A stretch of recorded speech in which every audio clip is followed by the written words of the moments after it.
Muito boa noite, meus queridos irmãos, que a graça e a paz do nosso Senhor Jesus estejam conosco. Esta semana que terminou, o último dia do mês de outubro, nós comemoramos o Dia da Reforma Protestante. Essa reforma ocorreu em 1517 com Martinho Lutero como sendo um dos grandes protagonistas da reforma, mas também, é claro, existem outros que se uniram a ele naquela época. Mas foi justamente no dia 31 de outubro, quando Martinho Lutero fixou as suas 95 teses na porta da capela lá do Palácio de Wittenberg, na Alemanha, e então inicia-se ali uma cisão, uma separação, e nós hoje colhemos os frutos daquele ato em 1517. E eu gostaria então de dar o tom deste culto falando sobre a Reforma Protestante, e eu gostaria de ler para você alguns versículos que vão nos lembrar o que realmente é a Palavra de Deus, porque, na verdade, o acesso à Palavra de Deus, que hoje todos nós temos, também é fruto da Reforma Protestante. O Salmo 119, versículo 89, nos diz assim: Senhor, tua palavra está firmada para sempre nos céus. O versículo 93 diz assim: Nunca me esquecerei dos teus preceitos, pois tu me tens vivificado por meio deles. Versículo 97, como amo tua lei, ela é minha meditação o dia todo. Versículo 99, tenho mais entendimento do que todos os meus mestres, porque teus testemunhos são minha meditação. Versículo 100, sou mais instruído do que os anciãos, pois tenho guardado teus preceitos. Versículo 102, não me afasto das tuas ordenanças, pois és tu que me instruis. E o versículo 105, um versículo bastante conhecido que eu quero deixar para você como sendo o versículo principal dessa breve introdução. Tua palavra é lâmpada para meus pés e luz para meu caminho. Então, queridos, que nós iniciemos este culto louvando, engrandecendo o nome do nosso Deus e também valorizando, olhando para as Escrituras e dizendo no nosso coração como é bom nós termos a palavra do Senhor hoje acessível a cada um de nós, para que o Senhor possa falar a cada um de nós de uma maneira muito individual. Vamos orar. Deus querido, louvado seja o teu nome, engrandecido seja o teu nome. Muito obrigado, Senhor Deus, pela tua palavra que é viva, que é eficaz, palavra que penetra no nosso coração, palavra que transforma os nossos valores, as nossas prioridades, palavra que está dentro da nossa mente, Senhor Deus. Muito obrigado, porque um dia o Senhor usou homens, usou mulheres, para que hoje pudéssemos dizer que a palavra do Senhor está nas nossas mãos, que a palavra do Senhor é a nossa espada, é a espada do Espírito, é aquela que nos instrui, é aquela que nos capacita a vivermos uma vida que te agrada. Muito obrigado, nosso Deus, por todas as bênçãos que nós podemos receber, adquirir, lendo a tua palavra e principalmente colocando a tua palavra em prática, sendo submisso à tua palavra. Nós te agradecemos em nome de Jesus. Amém. Amém. Vamos cantar ao Senhor, vamos louvar ao Senhor com o nosso coração agradecido.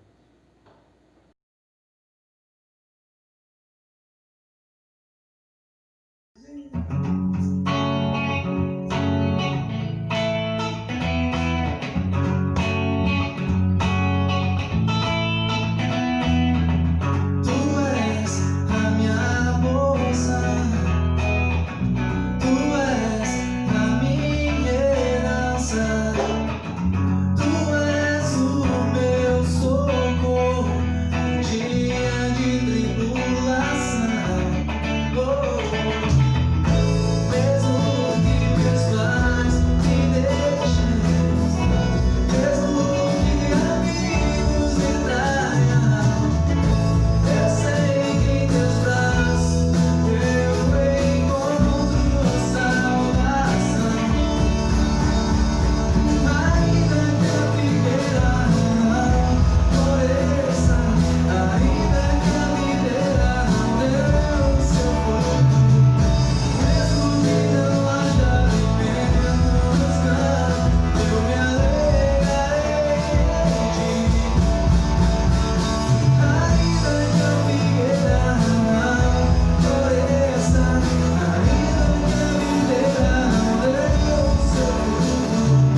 engrandece, ó Senhor, tenho sede de ti.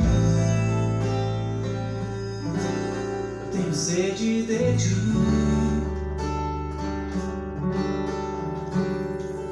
Para onde irei, meu Senhor? Para onde irei, meu Senhor? Teu amor me atrai. Teu amor me atrai.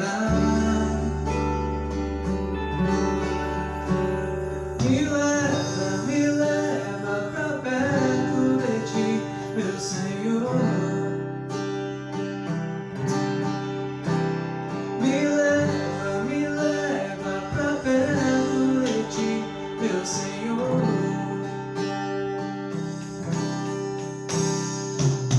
Minha alma engrandece ao Senhor.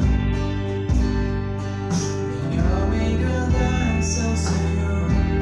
Tenho sede de ti. Tenho sede de ti. Para onde irei, meu Senhor? Para onde irei, meu Senhor? Teu amor me atrai. Teu amor me atrai. Me leva pra perto de ti, meu Senhor. Me leva pra perto de ti, meu Senhor. Me leva pra perto de ti, meu Senhor. Me leva pra perto de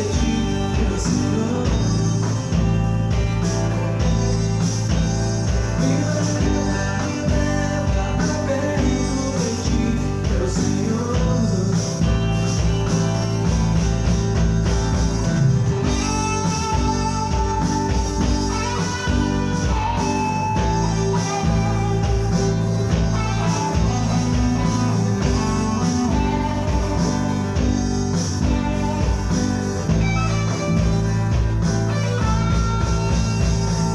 Sempre hei de suplicar, mais perto quero estar, mais perto quero estar, meu Deus, de ti. Me leva pra perto de ti, meu Senhor. Me leva pra perto de ti, meu Senhor. Me leva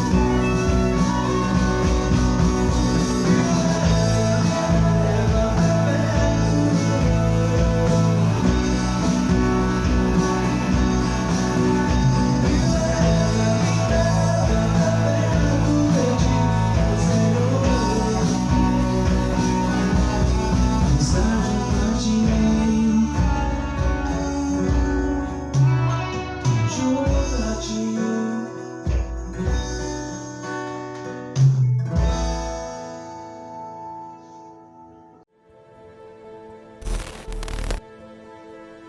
Este é um caos social que não escolhe cor, raça ou status. Aqui encontramos milhares de pessoas que perderam tudo para alimentar este vício mortal, o crack. Mais duro ainda é olhar para as ruas e ver crianças que não escolheram estar aqui. Escolha? Essa é uma palavra que não existe em nenhuma dessas pequenas vidas. Elas são vítimas desde o ventre da mãe.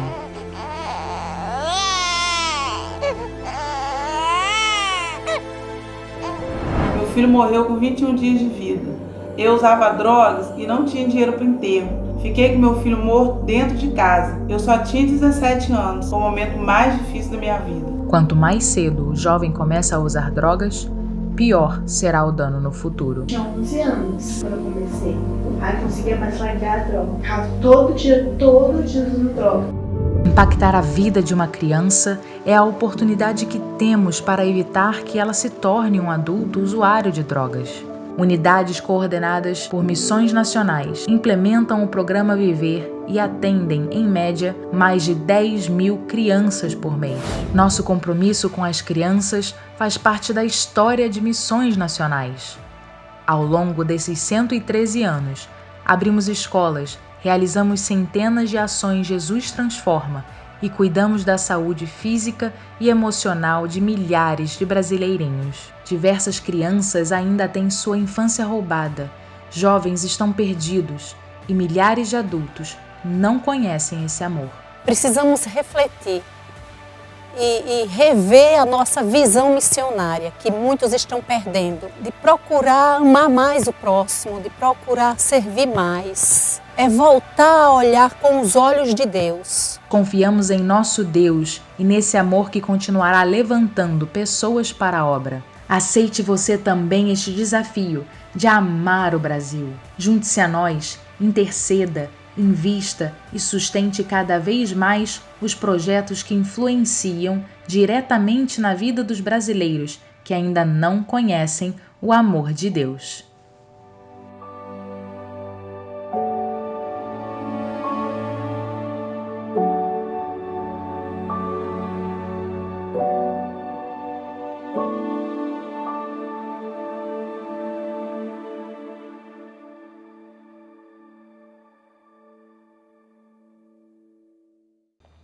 Graça e paz, irmãos.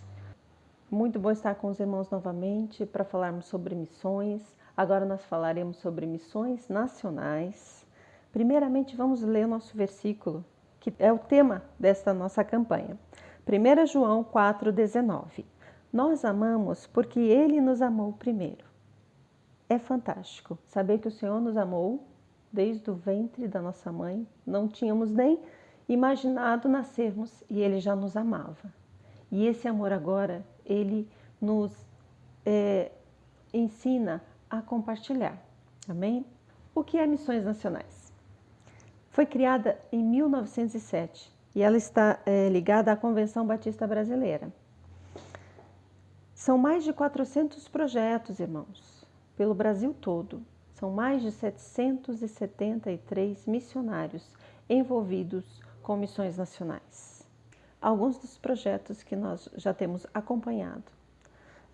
Evangelismo da Cristolândia, povos imigrantes, plantação de igrejas, excluídos sociais e crianças. A obra de missões nacionais ela é muito ampla, irmãos. Ela atende diversos segmentos. A obra de Deus ela não para. Nosso Deus é um Deus missionário. E Ele nos compele a fazer também a sua obra, com alegria no nosso coração, porque aquilo que temos recebido do Senhor é o desejo dEle também que nós compartilhemos. Amém? Então, irmãos, você está convidado a participar, seja em oração, seja em contribuição. Contribuição é muito importante, irmãos. A sua oferta é muito importante.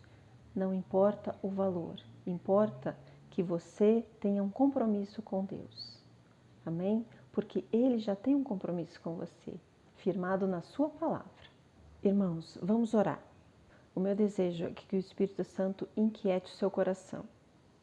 Nós não podemos estar conformados. Nós temos que ser inconformados. Em que sentido? No sentido de que o Evangelho ele tem que ser propagado até os confins da terra. E ele começa comigo. Amém? Vamos orar. Pai, nós queremos louvar e bendizer ao Senhor por tudo que o Senhor já tem feito nas nossas vidas, na vida daqueles, ó Deus, que têm te conhecido e que têm provado como é bom servir a um Deus único, verdadeiro, tremendo. Pai, muito obrigado pelos meus irmãos, por aqueles que já têm entendido, Senhor, o chamado para contribuir, para orar, para se envolver com missões. Senhor, a tua obra não para, os teus missionários estão trabalhando e nós estamos aqui com a intenção de dizer, Senhor, sustenta os teus filhos, provê naquilo que eles necessitarem, seja necessidade, Senhor, material, seja espiritual. os milagres, Senhor. Nós queremos os milagres acontecendo, Senhor, para que o Teu nome seja exaltado. Senhor, Tu tens nos amado e nós queremos também devolver, Senhor, esse amor, amando os nossos irmãos e amando aqueles, ó Deus, que não Te conhecem ainda. Por isso pedimos a Tua bênção e a Tua graça. Em nome de Jesus, abençoa os meus irmãos, que têm, Senhor, dedicado suas vidas no sentido de que o Teu reino seja propagado. Muito obrigada, Pai. Fica conosco, em nome de Jesus. Amém.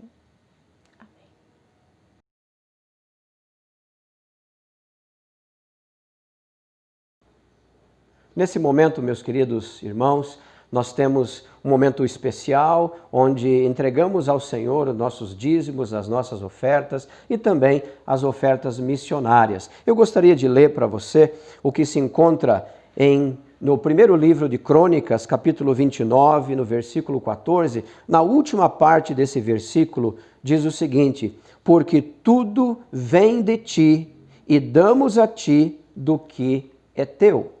Olha só, porque tudo vem de ti e damos a ti do que é teu. Nós entregamos, nós falamos assim, né? Entregamos o dízimo, alguns dizem eu dou o dízimo, mas na verdade nós devolvemos ao Senhor aquilo que pertence ao Senhor. A palavra de Deus é muito clara, dizendo que nós devemos devolver o dízimo ao Senhor. Então, você tem feito isso, louvado seja o nosso Deus. Você ainda talvez não tenha feito com mais regularidade. Eu gostaria de desafiar você, de você se colocar diante de Deus, pedir para que Ele mesmo, através do seu Santo Espírito, possa ajudá-lo a você ser obediente na entrega dos seus dízimos, na entrega também das suas ofertas. Vai aparecer na tela o número da nossa conta. Gostaria que você fizesse então o depósito ou a transferência e também, por favor, não se esqueça de enviar o comprovante, a foto do comprovante para a nossa tesouraria. Assim, dessa forma, vamos poder registrar o seu dízimo e a sua oferta. Vamos orar? Deus querido, muito obrigado. Te agradecemos, ó Deus, porque reconhecemos que realmente tudo vem das Tuas mãos. Queremos dizer que devolvemos aquilo que lhe pertence, queremos consagrar, dedicar esses dízimos e ofertas ao Senhor, pedindo que o Senhor nos dê sabedoria como igreja para administrar esses recursos financeiros, para a expansão do Teu Evangelho, para o sustento da Tua obra local em nossa igreja, para que mais pessoas possam conhecer a Jesus como Senhor e Salvador de suas vidas e também os missionários possam receber as ofertas para que eles lá na frente missionária, quando vão sair da sua casa, vão morar em locais distantes, eles possam ter o sustento digno para a sua família e também para realizar a obra do Senhor. Muito obrigado a Deus, entregamos nas Tuas mãos os dízimos e as ofertas que o Teu povo humildemente traz ao Senhor. Muito obrigado, agradeço em nome de Jesus. Amém. Boa noite a todos. Nós queremos oferecer esse louvor ao Senhor, que fala sobre grandes coisas, né, sobre a esperança, nesse tempo que nós estamos vivendo, que nós vamos declarar que grandes coisas o Senhor vai fazer por nós, ainda mais. Amém?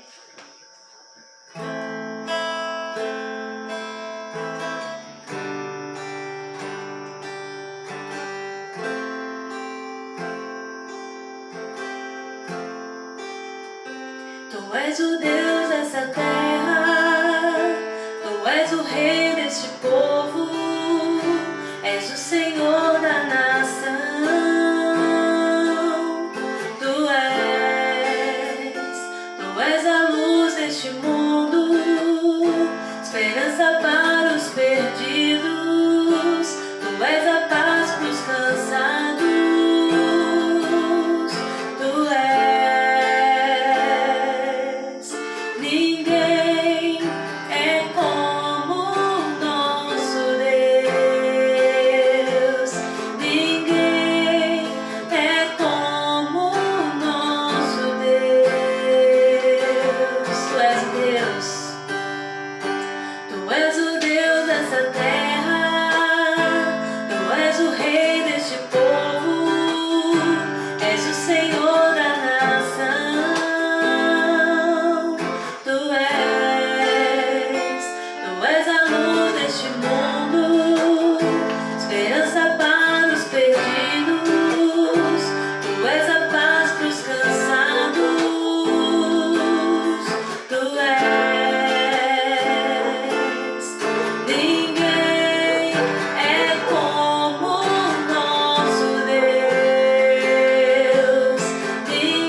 feito na vida de cada um de nós, ó Pai. Que o Senhor possa colocar esperança no coração de cada um. Que nós te agradecemos a cada dia. Em nome de Jesus. Amém. Amém.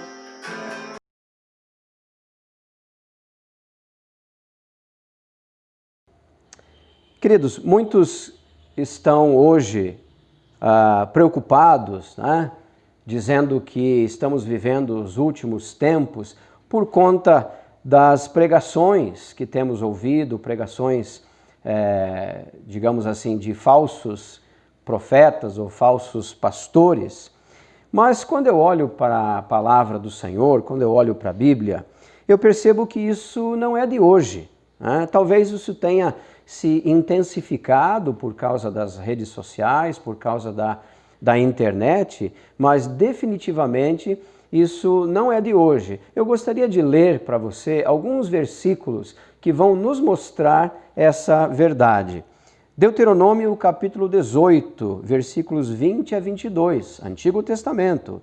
Mas o profeta que tiver a arrogância de falar em meu nome alguma palavra que eu não tenha mandado falar, ou o que falar em nome de outros deuses, este morrerá. E se disseres no coração, como conheceremos a palavra que o Senhor falou? Quando o profeta falar em nome do Senhor e a palavra não se cumprir, nem acontecer como foi falado, é porque o Senhor não falou essa palavra, o profeta falou por arrogância, não o temerás. Romanos, capítulo 16, versículos 17 e 18. Irmãos, palavras de Paulo, irmãos, exorto-vos que tenhais cuidado com os que causam divisões e colocam obstáculos ao ensino que aprendestes. Afastai-vos deles, porque eles não servem a Cristo, nosso Senhor, mas a seus próprios interesses, e enganam o coração dos inocentes com palavras doces e lisonjas. O próprio Paulo vai falar a Timóteo, na sua primeira carta a Timóteo, capítulo 6, versículos 3 a 5. Se alguém ensina alguma outra doutrina e discorda das sãs palavras de nosso Senhor Jesus Cristo e da doutrina que é de acordo com a piedade, é arrogante e não compreende nada, mas delira em questões e discórdias acerca de palavras. Dessas coisas nascem invejas, brigas, calúnias, suspeitas maliciosas, disputas de homens de entendimento corrompido e privados da verdade, que imaginam que a piedade é fonte de lucro. Eu poderia aqui citar outros versículos como estes, mas eu não quero falar sobre falsos profetas hoje. Hoje eu quero falar sobre a autoridade da Bíblia. O que a Bíblia representa para você? Quando você ouve a palavra Bíblia, o que vem à sua mente? Quem sabe aí um livro chato, longo demais, difícil de entender, de capa preta, verde, azul, rosa. Hoje nós temos várias capas, a minha é verde, por exemplo. Ou quem sabe um livro que apenas coloca regras, faça e não faça. Ou talvez você diga assim, não, é uma carta de amor de Deus para mim. É a sua palavra. É a revelação completa de Deus para o ser humano. Queridos, o relacionamento que temos com a Bíblia, com a palavra de Deus, muda dependendo da maneira que nós a vemos. Então, obviamente, quando eu olho para a palavra de Deus e faço algumas restrições quanto à sua autoridade, obviamente eu vou ter o meu relacionamento com Deus e com a sua palavra um tanto quanto deficitário. Para a grande maioria dos cristãos, e louvado seja o nosso Deus por isso, a Bíblia é a palavra de Deus, inspirada pelo Espírito Santo e que deve ser vista como nossa única regra de conduta e fé. Este livro, ele continua sendo o livro mais vendido de todos os tempos. Foi traduzido para centenas de idiomas diferentes. É verdade que ainda a Bíblia não está traduzida em muitos outros idiomas. Você sabe o que é um best-seller? Eu sei que você sabe. Mas você sabe quantos livros precisam ser vendidos para que um livro seja considerado best-seller? No Brasil não existe uma estimativa muito precisa, muito exata quanto a isso, mas segundo a Câmara Brasileira do Livro, um título que vende um total de 15 mil exemplares pode ser considerado um best-seller. A fonte, né, dessa informação está na revista Super Interessante de abril de 2011. Eu já ouvi gente falando que para ser um best-seller precisa ser 20 mil exemplares vendidos, outros dizem 30 mil, outros dizem até 50 mil exemplares vendidos. Você tem ideia de quantas Bíblias já foram vendidas? Só no Brasil, a Sociedade Bíblica Brasileira distribuiu, preste atenção, distribuiu mais de 8 milhões de Bíblias apenas no ano de 2017. Nós estamos falando num best-seller de 15 mil exemplares, 20, 30, 50, e agora vem esse dado. 8 milhões de Bíblias distribuídas apenas no ano de 2017. Se eu pensar que nem todas essas Bíblias foram vendidas, vamos colocar aqui uma cifra bastante exagerada, 50% delas foram entregues gratuitamente. Mesmo assim, nós temos ainda 4 milhões de exemplares só no Brasil. Eu creio que isso sim é um best-seller. Em primeiro lugar, eu gostaria que você respondesse, em pensamento, respondesse para Deus, qual a importância da Bíblia na sua vida. Qual a importância da Bíblia para você? Eu creio que essa atitude, a sua atitude com relação à Bíblia, vai influenciar muito a sua resposta. Mas o que a Bíblia realmente fala sobre ela mesma? Quero convidar você a abrir agora a sua Bíblia lá na segunda carta de Paulo a Timóteo, capítulo 3, e nós vamos ler os versículos 16 e 17. Segunda carta de Paulo a Timóteo, capítulo 3, versículos 16 e 17, um texto bastante conhecido, um texto já com certeza que vocês já ouviram algumas pregações nesse texto. Versículo 16 nos diz assim: toda a Escritura é divinamente inspirada e proveitosa para ensinar, para repreender, para corrigir, para instruir em justiça, a fim de que o homem de Deus tenha capacidade e pleno preparo para realizar toda boa obra. Em primeiro lugar, nós vemos aqui que a Bíblia é inspirada por Deus. A palavra inspirada significa que tem o sopro de Deus, tem o hálito de Deus, algo que sai de dentro do Senhor, a sua essência. Por essa razão é que dizemos que a Bíblia é a viva palavra de Deus, porque Deus está vivo. Portanto, quando Ele inspirou a palavra, a sua palavra, obviamente nós podemos muito bem dizer que ela é a viva palavra de Deus. O versículo diz que toda Escritura é inspirada. A Bíblia, meus queridos, não é como feijão, que eu vou escolher aquilo que vou cozinhar ou aquilo que eu vou jogar fora. Creio que se o texto parasse aqui, se tivéssemos apenas toda a Escritura é divinamente inspirada, eu digo para vocês, meus queridos, que já seria suficiente, não é verdade? Afinal de contas, se ela é inspirada por Deus, é isso que eu preciso saber. O restante ele vem como um bônus para nós. Mas o versículo continua e nos diz os benefícios de conhecermos a palavra de Deus. Ela é útil para ensinar. Todos nós precisamos aprender lições de Deus. E pobre daquele que acha que já sabe tudo. Pobre daquele que não reconhece que precisa constantemente estar num processo de aprendizagem. Você já percebeu que muitas vezes lemos o mesmo texto várias e várias vezes e de repente parece que uma nova lição, uma nova aplicação para a nossa vida individual, ela salta aos nossos olhos.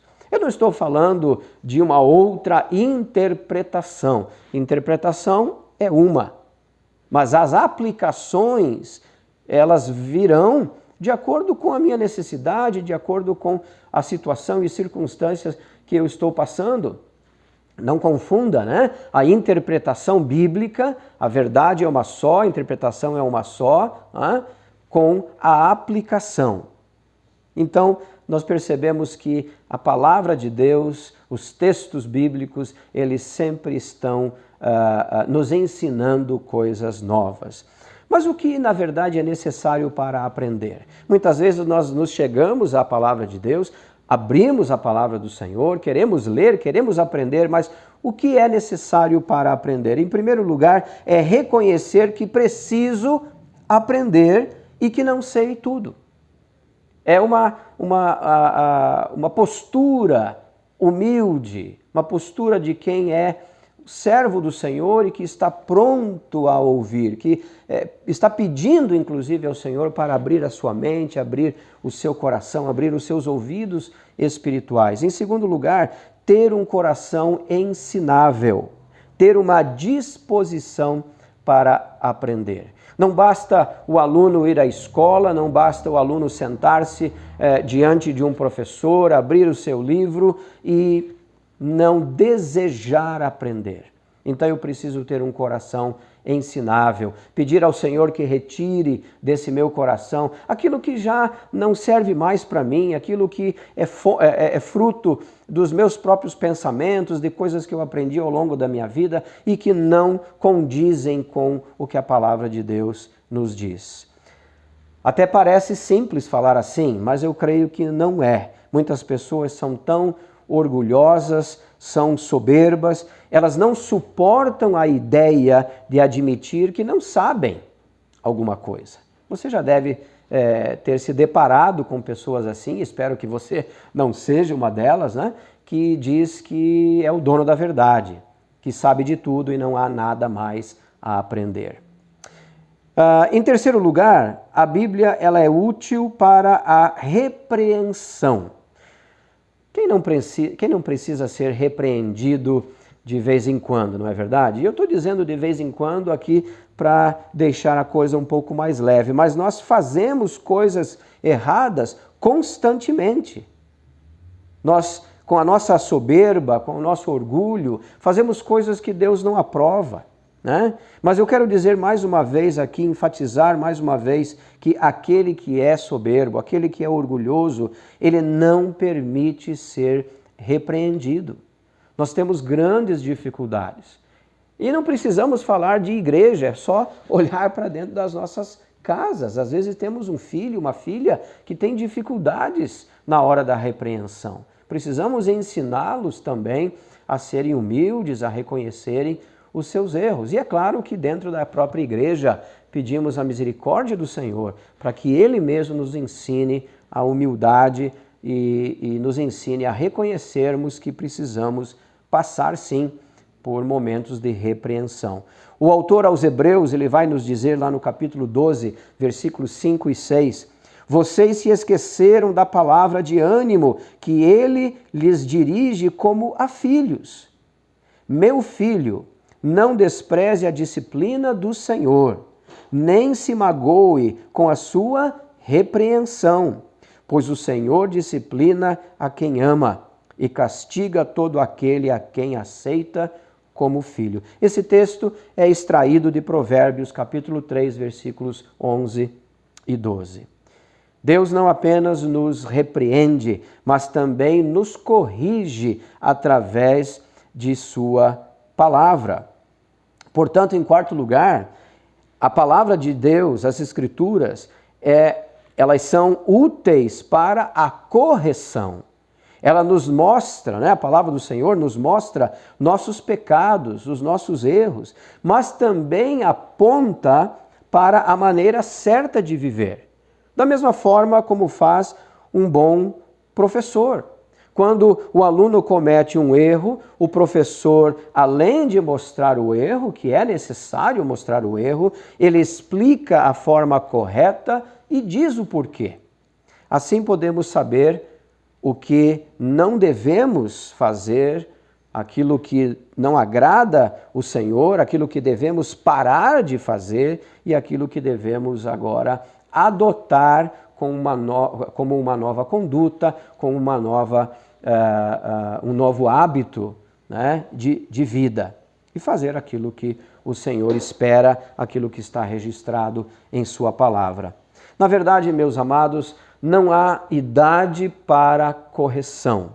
Todos nós cometemos pecados, independentemente da nossa idade, todos nós cometemos erros e precisamos sim ser corrigidos. E, como eu falei anteriormente, da mesma forma que é muito triste vermos pessoas que não querem ser repreendidas, vemos também pessoas que não querem ser corrigidas, se recusam a serem corrigidas, se recusam a voltar para o caminho certo, se recusam a sair do caminho errado, do seu erro. Elas vão permanecer no erro, infelizmente, e vão também sofrer as consequências desses seus erros. E em quinto lugar, a palavra de Deus é útil para a instrução, ou seja, o treinamento. Somos treinados todos os dias. Instrução é uma disciplina. Andar com Deus também é uma disciplina. Nenhum atleta chega a desenvolver o seu potencial total se não se submeter a um treinamento, algo regular e contínuo. A Bíblia é um guia seguro para a vida eterna que começa enquanto estamos aqui. Os profetas e apóstolos, eles não falaram deles mesmos. Eles não simplesmente transmitiram coisas que estavam na sua mente ou conclusões humanas, mas eles entregaram o que receberam de Deus. Veja só o que Pedro escreve na sua segunda carta, capítulo 1, versículo 21. Pois jamais a profecia teve origem na vontade humana, mas homens falaram da parte de Deus, impelidos pelo Espírito Santo. Amém. Glória a Deus por isso. A Bíblia é útil para todos os propósitos da vida. É para todos, sem exceção, pois todos nós precisamos ser ensinados, repreendidos, corrigidos e instruídos. Meus amados irmãos, meus amados amigos, há algo nas Escrituras adequado para cada situação e para cada caso. Mas como alguém pode esperar saber as respostas se não conhece a palavra de Deus? É como você ir a um teste, a um concurso e se deparar com perguntas e você dizer, eu não sei as respostas. Mas por que eu não sei as respostas? Porque eu não estudei. Então não há como simplesmente nós querermos que versículos brotem na nossa mente, né? Que o Senhor fale ao nosso coração através de palavras, se nós não conhecemos estas palavras. Quando olhamos para as Escrituras, e eu quero agora compartilhar aqui o que o próprio Jesus falou lá em João, capítulo 4, versículo 34. Jesus disse, a minha comida é fazer a vontade daquele que me enviou e concluir a sua obra. Jesus ensina que conhecimento e prática andam juntos. É uma combinação perfeita. Tenho que pôr em prática o que Deus me ensina através da sua palavra. É por isso que, infelizmente, vemos, às vezes, cristãos muito fracos na fé. Eles não conhecem a palavra de Deus. Bate um vento de doutrina e eles são jogados de um lado para o outro. Diante das falsas pregações, dos falsos profetas, dos falsos ensinamentos, eles se escandalizam, eles se surpreendem. Eu não creio que nós devemos nos escandalizar ou nos surpreender, devemos sim nos entristecer, porque as heresias, as falsas profecias, elas não saem da sala de estar do meu vizinho que não conhece Jesus. Elas saem dos púlpitos das nossas igrejas. É por isso que nós devemos nos entristecer. Mas a palavra de Deus, como eu iniciei essa mensagem, já nos deixa muito claro que isso aconteceria. Jesus ensina que devemos praticar aquilo que nós conhecemos. Por isso, se eu quero agradar a Deus, por isso, se eu quero viver uma vida segundo os princípios e ensinamentos do Senhor, eu vou aprender da fonte, eu vou até a palavra do Senhor para aprender. Não há como colocar em prática o que a Bíblia diz se eu desconheço o que ela diz. Eu creio que isso é muito fácil de ser compreendido. O que a Bíblia realmente significa para você? Quero voltar àquela pergunta. O que a Bíblia realmente significa para você? Eu quero lhe fazer algumas perguntas que o ajudarão a classificar seu nível de comprometimento com a palavra de Deus. Primeiro, você tem participado dos estudos da Escola Bíblica Dominical? Ou outro nome que esse ministério tenha? Porque é lá que nós estudamos a palavra do Senhor. E eu não estou falando agora na questão da pandemia, quem sabe aí a sua igreja não esteja tendo escola bíblica dominical. Mas quando você tinha a oportunidade, você participava dos estudos da palavra do Senhor? Em segundo lugar, a pergunta que eu quero fazer para você, você tem ido aos cultos? E claro, repito novamente, agora não é momento de culto presencial, mas você tem assistido aos cultos pela internet? Prestado atenção à mensagem do Senhor? Ou na hora da pregação é quando você se lembra que tem que fazer alguma coisa e você sai da frente da sua televisão, do seu computador, do seu celular? Em terceiro lugar, você tem lido de forma regular e sistemática a Bíblia? Ou seja, você tem seguido algum plano de leitura anual? Ou quem sabe algum outro livro de devocional? Queridos, eu entendo que se você não se expõe à palavra de Deus, dificilmente você vai conseguir saber o que ela diz para você. Quem saiba, a partir de agora, você faça alguns propósitos com o Senhor para conhecê-lo melhor através das Escrituras. Eu quero concluir agora apenas lembrando de um episódio quando alguém chega para Jesus, um fariseu chega para Jesus, coloca-o numa situação de questionamento, como eles gostavam muito de fazer, dizendo que uma mulher tinha se casado com um homem, ele tinha falecido. Então, ela se casa com o seu irmão, e ele também falece, e vem o outro irmão, e vem o outro irmão, e vem o outro irmão. E no final, então, são 7 casamentos. 7 casamentos. E ao final, então, dessa historinha, eles perguntam a Jesus, ou esse homem pergunta a Jesus, de quem será a esposa, né? Ela vai pertencer a quem quando eles estiverem no céu? Preste atenção no que Jesus responde. Este é o vosso erro. Não conheceis as Escrituras nem o poder de Deus. Se eles conhecessem as Escrituras, os fariseus não teriam trazido a Jesus tantas perguntas, muitas delas perguntas até tolas, perguntas infantis, perguntas que demonstravam o total desconhecimento da palavra de Deus e do relacionamento com esse Deus.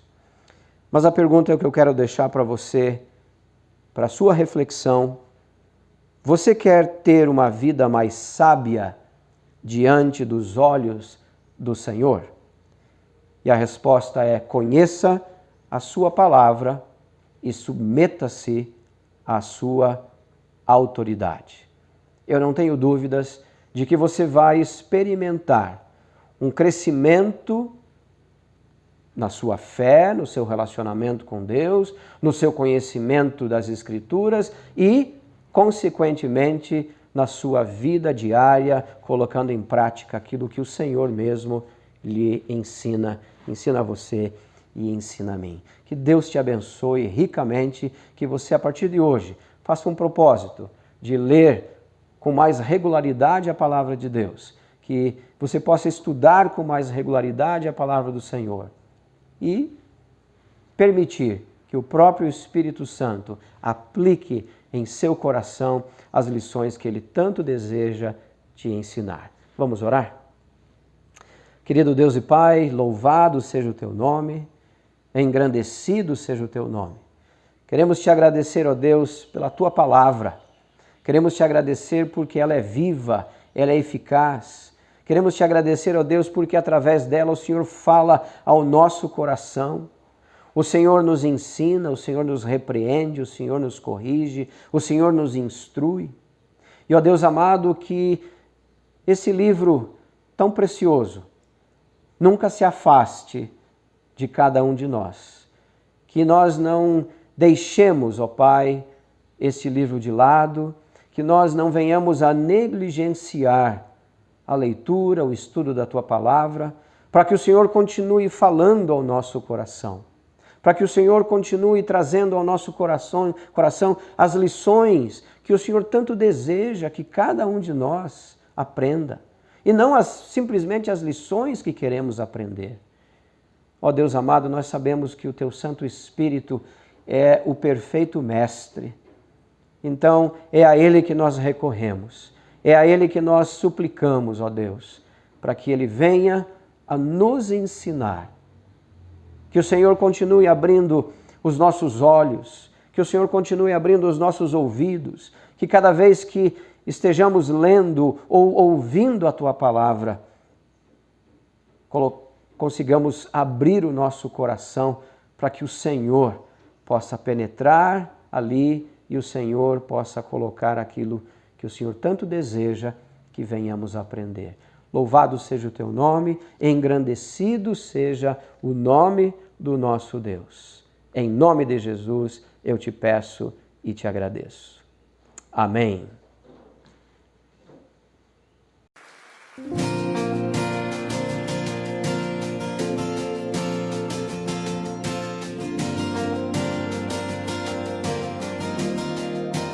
O que tenho a não ser tanto amor em Teu olhar, este mundo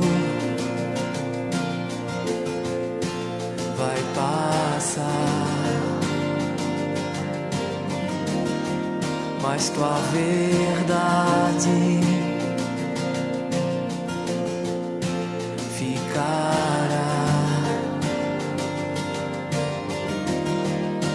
Jesus, eu só tenho a Ti esperança para mim. Se estou triste, minha fé está em Ti.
Jesus, eu só